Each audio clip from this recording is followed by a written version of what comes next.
Hi, I'm Ashley, Senior Clinical Advisor at Carepatron, and I'm here to help guide you through the Trypophobia assessment. What is a Trypophobia test or assessment? Trypophobia is the fear or aversion to regular patterns or clusters of small holes, bumps, or textures. While it is not an officially recognised phobia, many people experience discomfort, anxiety, or physical symptoms when exposed to such patterns. Examples of trypophobic patterns include honeycombs, lotus seed pods, and porous surfaces. A trypophobia test is an informal self-assessment tool designed to help individuals gauge their level of discomfort or anxiety when imagining or encountering images with clustered holes, bumps, or similar patterns.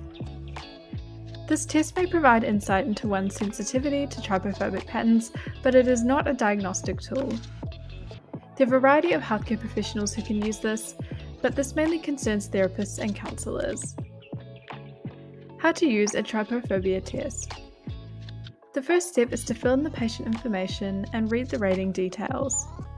You'll then need to rate the response to each image. The final step is to answer all questions in section 2, and then this can be integrated within a treatment plan.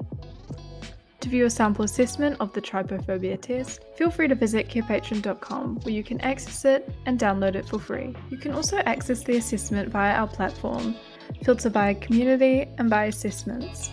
You can also type in the keywords to find the note faster and edit however you wish. Thanks for watching, and remember to subscribe to Carepatron to view more healthcare videos.